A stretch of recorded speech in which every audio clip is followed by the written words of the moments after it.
Crawford is having a fantastic spring training for the Boston Red Sox so far. Could be an absolute game changer for the starting rotation this season.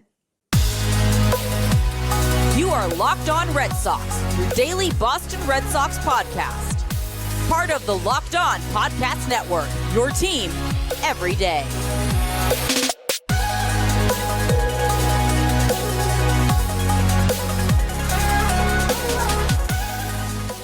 Hello and welcome to Locked On Red Sox, your daily Boston Red Sox podcast, part of the Locked On Podcast Network, your team every day. I am your host, Gabby, former ESPN social media associate and also currently the host of the Boston Balling podcast. And I am here Monday through Friday to bring you the latest in all things Boston Red Sox. During the season, during the off season, I am here. Locked On is here for you every day. I am so excited to announce a special guest that I have with me on the show today. A lot of you recognize her, former Locked On Red Sox host, and is now absolutely killing it as a Red Sox reporter for the Boston Herald. I'm sure you already know now who I'm talking about, but Gabrielle Starr, absolute pleasure to have you on the show. How are you doing today? Thanks so much for having me. I am good. I'm good. It's exciting to be back. That music, as soon as I heard the music, I was like, oh man, that really takes me back. Nostalgia of like memories of hosting the show. Exactly. Yeah, I know you're definitely doing some big things now, doing a great job covering the Red Sox for the Boston Herald, keeping us all in the loop on the spring training and what's going on with the team. So I definitely am interested in getting your take on a lot of different things. This spring training has definitely been, a spring training that's come with a lot of mixed feelings, I think, for Red Sox fans based on how the offseason has gone and expectations going into this season, some unknowns, especially with injuries to some key players. But one scenario that is something that I think fans could be excited about going into the season is the development of pitchers like Brayan Bello and Kutter Crawford, who both are set to be key pieces to the rotation in 2024. And Kutter Crawford is off to a great start this spring with 4 games under his belt, 1.98 ERA.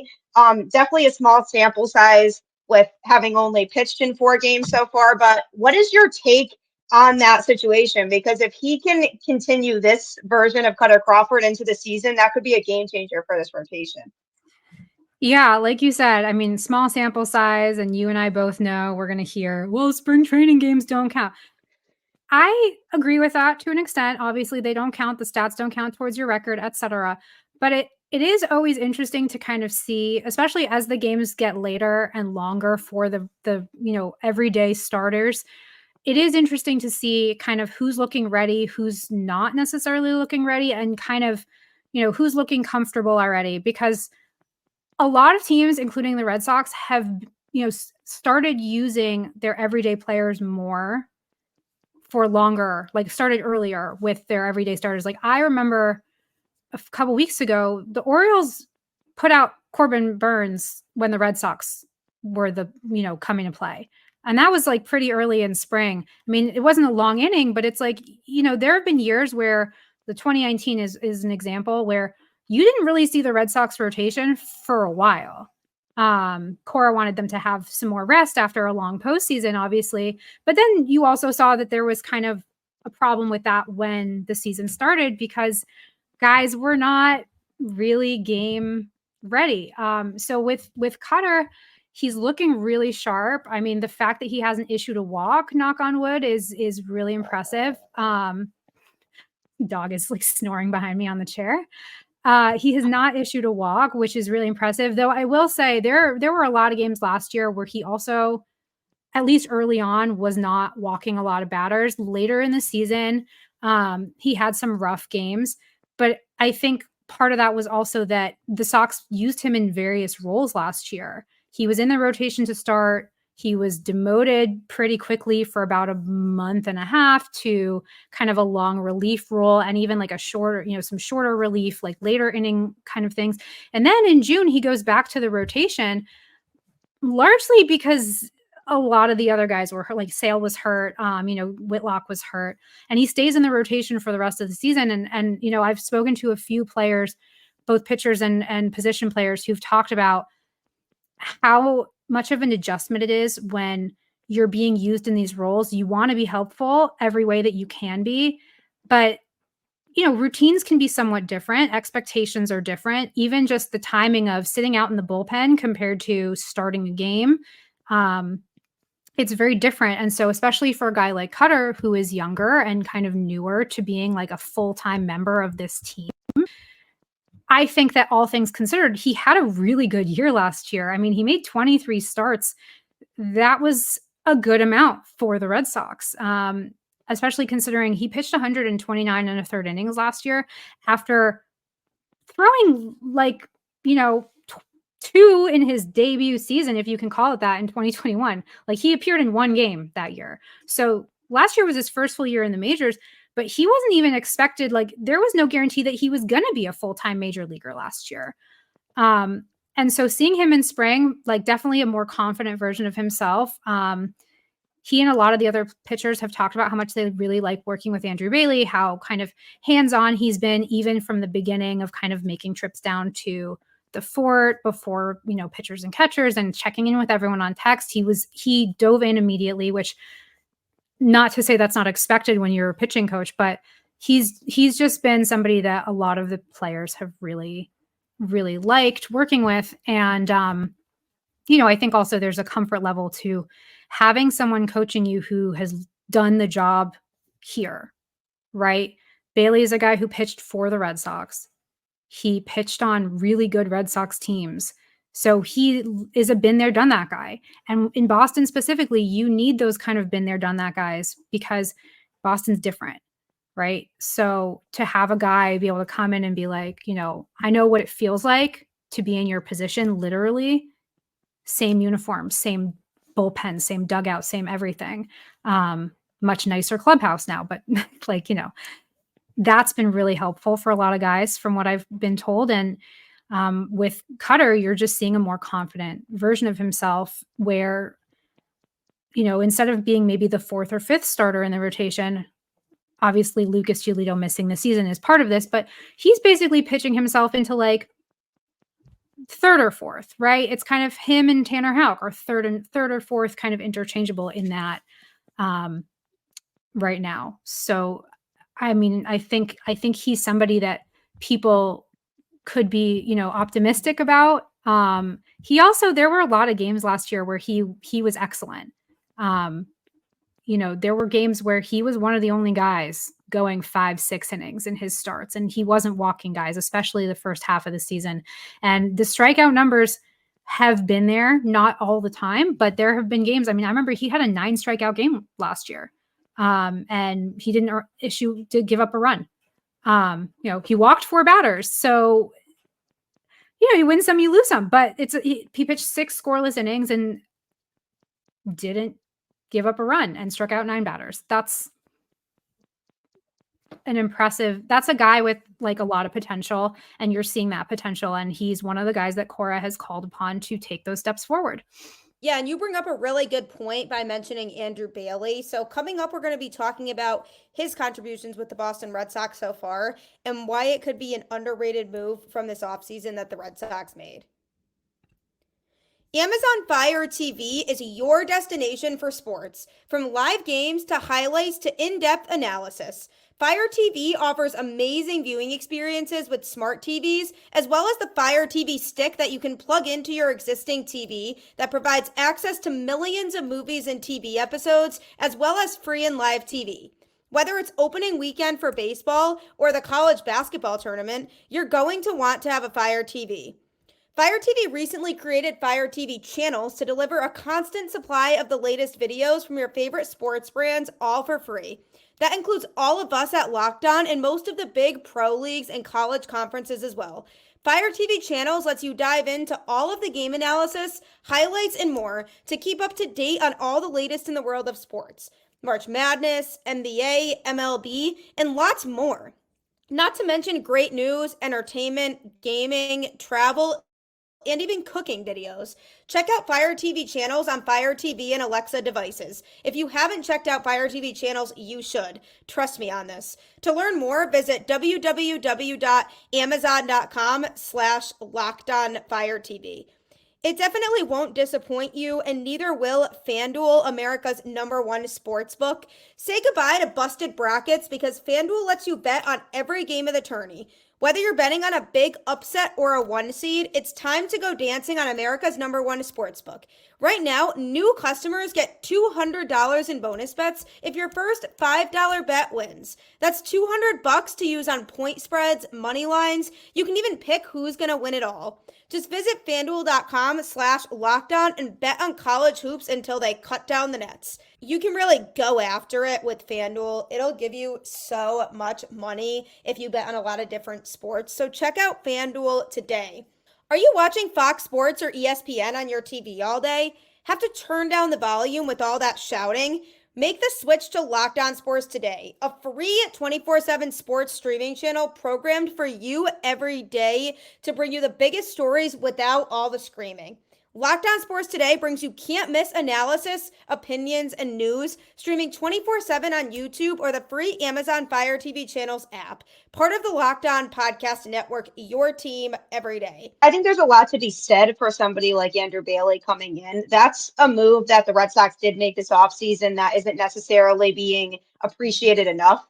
I don't think overall is bringing in somebody like him who can really help with the pitching development is key for this team because the Red Sox haven't had an effective way of being able to develop their pitchers internally in a while. And bringing in somebody who can help with some of these guys who have the talent and we're showing glimpses of being able to be very good pitchers, if they can put it all together now and be able to have him come in and really connect with them, I think could be huge for a guy like Crawford who's still trying to figure out what his position is going to be in this rotation and the potential that he really has. And I definitely was excited about him at the end of last season, but I said, we still need to see more from him. Let's see kind of where he lands after this upcoming offseason and heading into 2024. And I think Bailey is somebody who was a huge addition to this staff.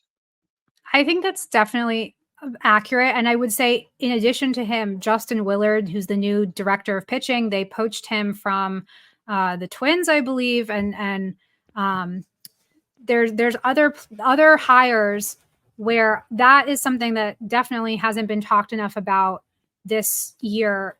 The Red Sox didn't spend big on a free agent, right? They didn't go out and pay Ohtani or Yamamoto or Snell, or no one's paid Montgomery yet somehow.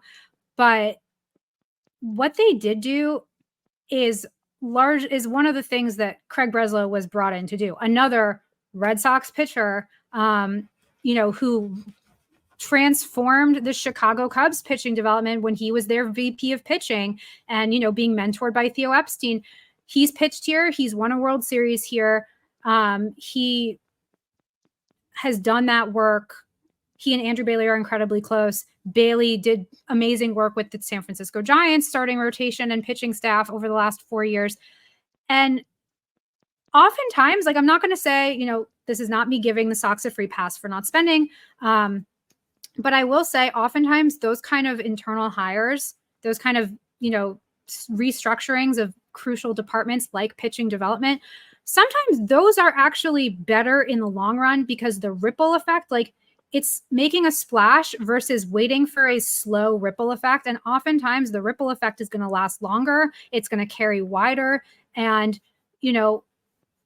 for where this organization is at right now in terms of pitching development, I think, again, not saying don't spend money, but I think people should be talking more about that off-season kind of work that they did to overhaul pitching development. And when that starts to pay dividends, and you're already seeing that with several players like Kutter Crawford, when it starts to pay dividends, you should give them credit for that.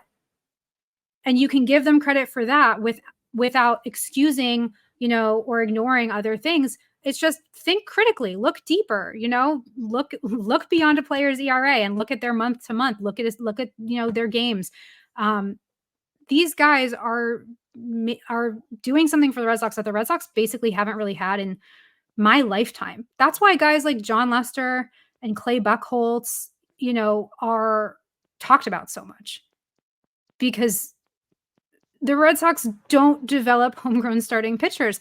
The 2018 World Series team, the 2004 World Series team, like 2013, 2007, all of these Red Sox World Series and the postseason runs in between were led by acquired pitching. And that was the same for the Cubs in their 2016 World Series. And that changed in large part through work that Theo Epstein and Craig Breslow did, where now they have a farm system that is developing homegrown starting pitching. And the Red Sox, for whatever reason, have not been able to crack that code for the longest time. But if there is somebody that I would bet on to crack that code, it would be Craig Breslow. Yeah, I definitely like that Breslow is a pitching-minded guy, because they definitely could have used somebody in his position with that skill set of being able to recognize talented pitching. And the big thing for me with Breslow is the trades that he's made this offseason. He's really tried to get as much pitching in return as he can get in some of those trades. And people might not realize right now that those returns are beneficial for the Red Sox. But if he's able to have these guys come in, develop in the Red Sox system, then you're looking at a lot more pitching depth because of these moves that he's made this offseason.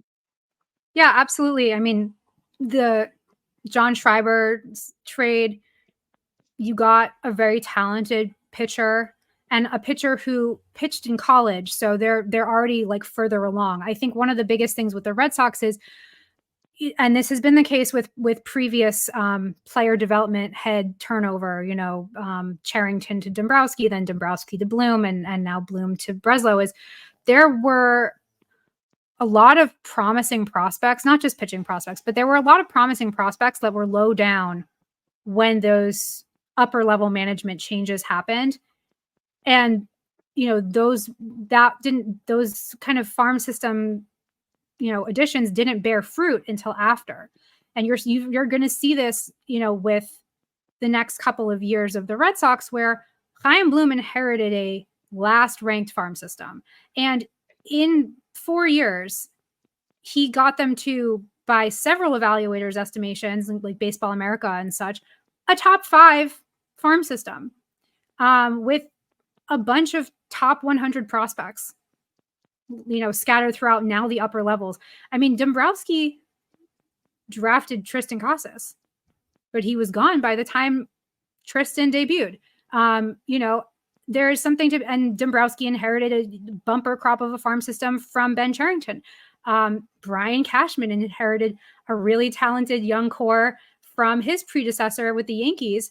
And, everyone was like, oh, he's a genius. But the first few years, those players weren't his.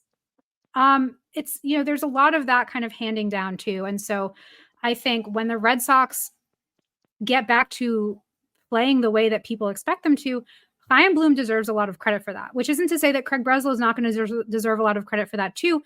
But a lot of the players who are here now, who are top prospects, were Chaim Bloom guys. And they were developed under Chaim Bloom's Red Sox. And the same way Ben Charrington should have gotten more credit for, what his work enabled Dombrowski to do, Chaim should get some credit when, Craig Breslow's teams are, dominant beasts of the East again. And the pitching development, obviously, I remember last year, The Athletic, they ranked the Red Sox like, okay. Keith Law ranked them, they were like, fine. It wasn't the best.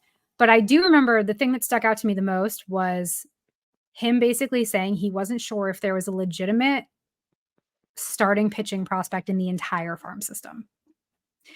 And I have not, since then, I have not evaluated the farm system top to bottom enough to say, and I wouldn't call myself like the best judge of that character, but I will say it is true that over the last several years, the Red Sox have heavily gone for position players, at least early on in the draft and signing, international signing.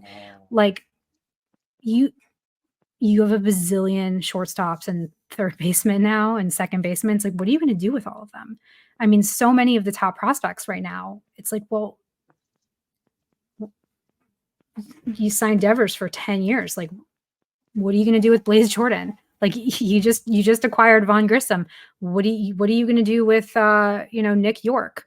Trevor Story's still here. What does that mean for Marcelo Meyer? Obviously you're not going to rely too much on prospects. They're not proven yet, but it is kind of been funny to watch where it's like, but you need pitching and you've got like 80 shortstops between AA and AAA. So like, what are you going to do? They're not all going to be Rafaela, who can move from the infield to the outfield and become like a Gold Glove caliber defender by the time he's 22 years old. It's, that's when you kind of say, okay, we have 85 second basemen and shortstops. We can make a trade. We can make like a Dylan Cease type trade, like a Chris Sale type trade, which is what they did. And those kinds of things, like that's the point, because at a certain point, you've just got these guys who are like, they should be getting chances with a major league team and they're not going to get them here. So do it for them, do it for you, because as Cora has said multiple times, you don't get a trophy for having the most stocked farm system. So I think you're going to see a lot of that in the coming year or so where the Red Sox start to make trades, because otherwise they're doing the players a disservice. I already know of one minor leaguer who asked to be traded because they were like, I'm not going to get a chance at the big league level here, but I might get a chance somewhere else.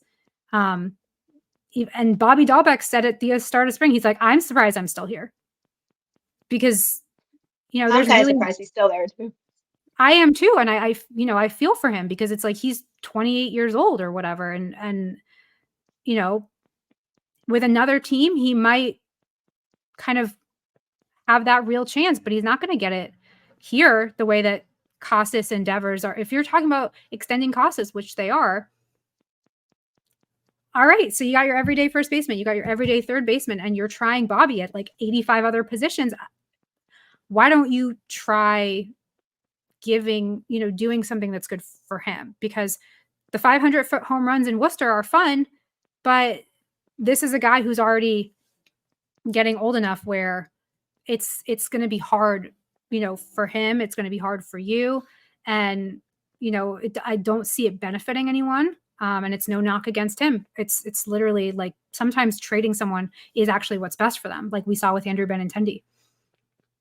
Yeah. And, for somebody like Dahlbeck too, he has had his opportunities to come up to the majors and hasn't really gotten that fair shot because he's been moved around so much between AAA and the majors. And so when he does come up, he doesn't get to really showcase fully what he can do because he's not up for long enough periods of time to be able to do that. So it's not really fair to him, and a change of scenery and going somewhere where he can get more productivity at this point in his career is something that the Red Sox should consider. And, while they're at it, think about the fact that they could try to get some pitching in return, which is more of a need for them right now. The Red Sox have another pitcher who could be starting the season, if not spending the entirety of the season, on the injured list. What effect could that have on the bullpen? We're going to be talking about that next.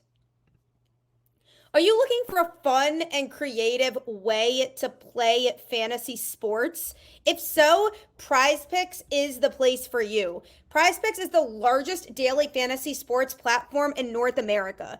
It is the easiest and most exciting way to play daily fantasy sports. It's just you against the numbers. Instead of battling thousands of other players, including pros and sharks, you pick more than or less than on 2 to 6 player stat projections and watch the winnings roll in. Want to play alongside some of PrizePicks' favorite players like Meek Mill and Sugar Sean O'Malley?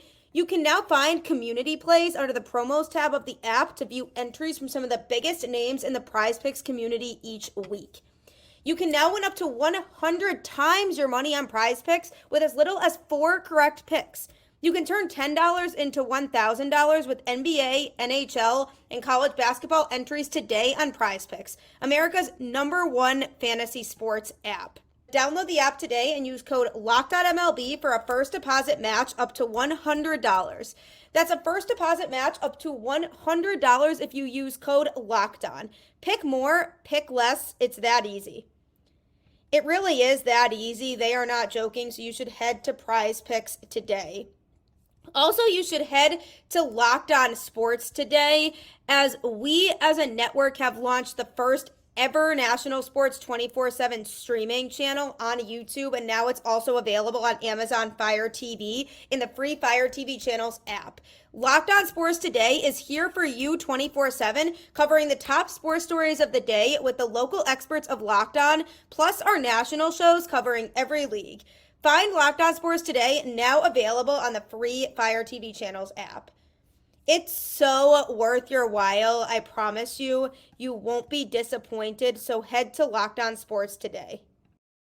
They do have some pitching injuries between Kenley Jansen and his situation, not really being sure if he's going to be ready for opening day. Chris Murphy now, possibly has a UCL tear and is getting another opinion on that, but he might have to miss the entirety of the season, and he could have been a key bullpen piece.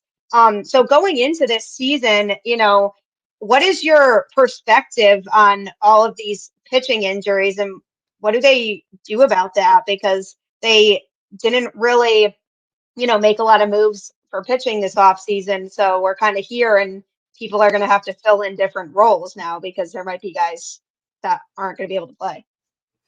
Yeah, I mean, the Murphy thing is hard because he's so new that it's difficult to really ascertain how you don't really have precedent to fall back on in terms of what he could bring to the table because, he's new.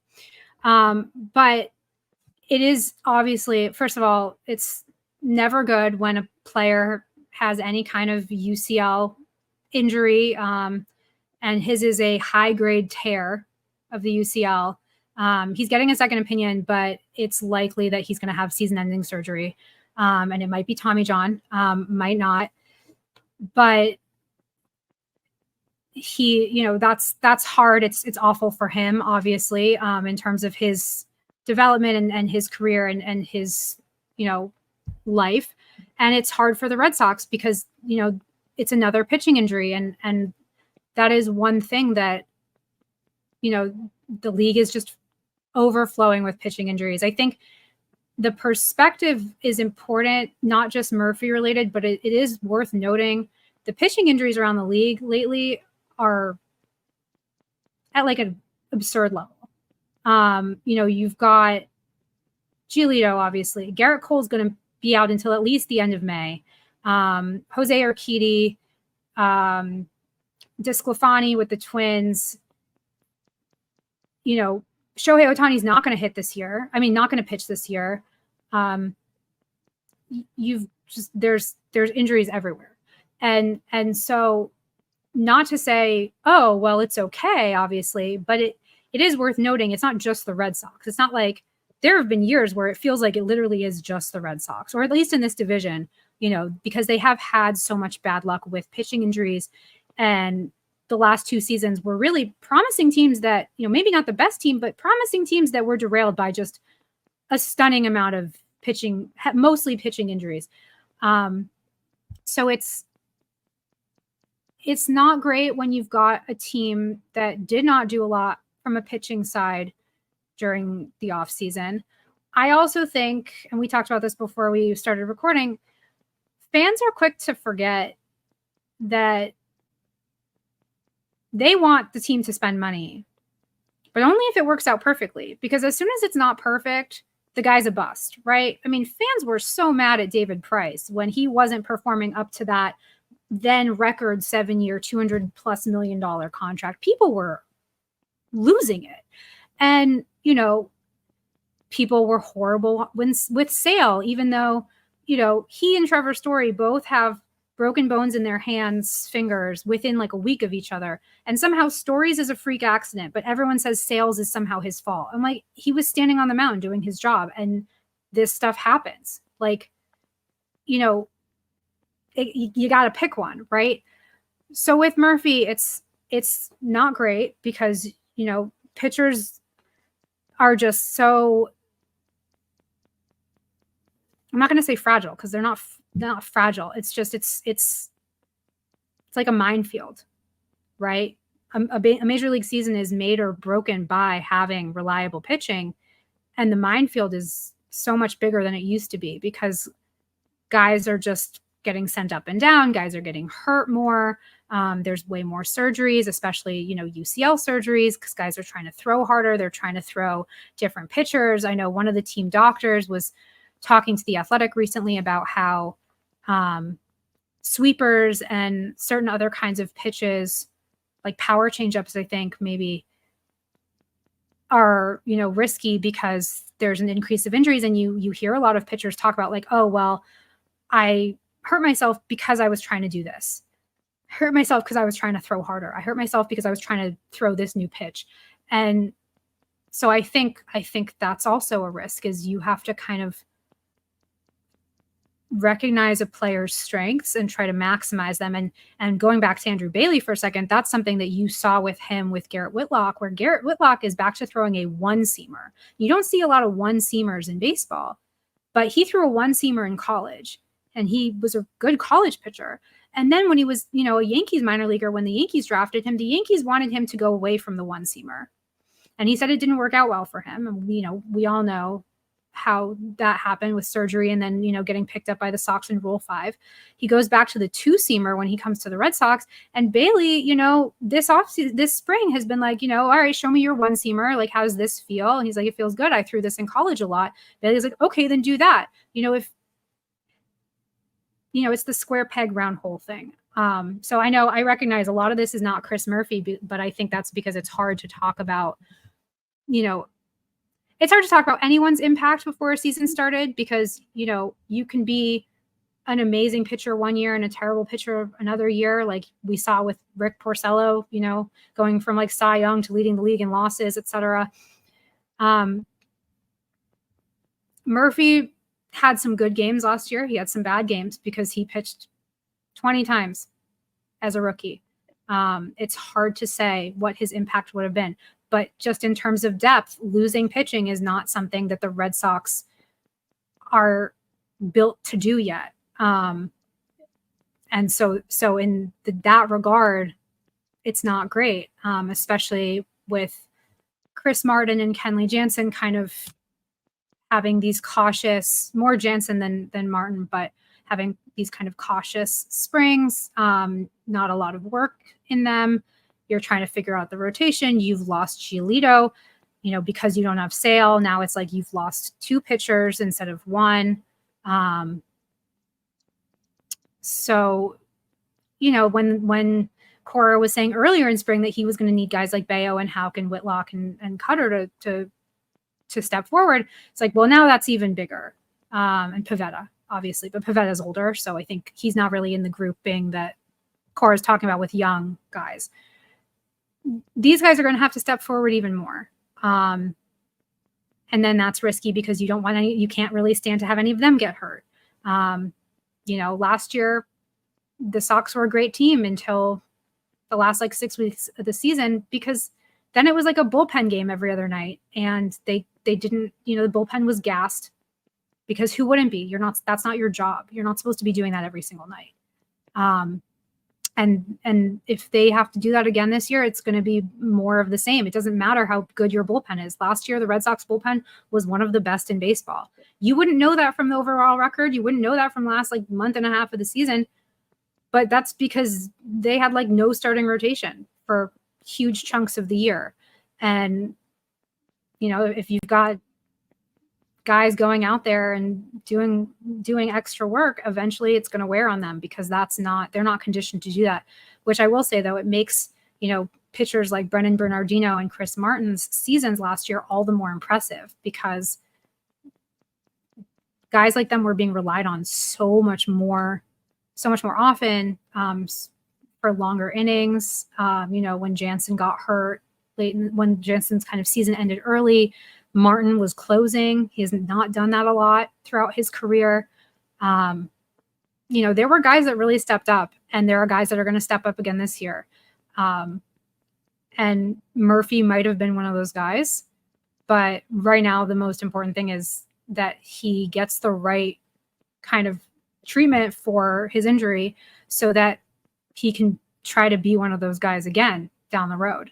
And if they're lucky, it won't be Tommy John, but not a promising diagnosis. Yeah, definitely not ideal for the Red Sox for sure. It's already, haunting memories from what happened last year and feeling like we could see some more of the same with guys having to shuffle into roles that they wouldn't normally be in or having to be utilized differently. Because Cora was in a tough spot last year with that bullpen, which you mentioned towards the end of the season about guys being thrown into roles that you might not normally see them in because guys were being overworked out of that pen, and just, losing another pitcher is just definitely not ideal. Hopefully it ends up being less severe than to the point of needing Tommy John, but we can just hope for the best for him. And, obviously the Kenley Jansen situation, hopefully he can be healthy too, and be able to be effective this upcoming season. So lots of question marks when it comes to that, and the pitching staff in general. Who's going to be healthy is the biggest thing with that. Are people going to be utilized the way that they should be utilized? Coming up on tomorrow's show, more from Gabrielle Starr, much more to talk about here related to the Red Sox spring training and what exactly are the vibes like heading into the season in that clubhouse. So you won't want to miss it. So check that out tomorrow. As always, keep the faith, go Red Sox, and I will catch you on the flip side.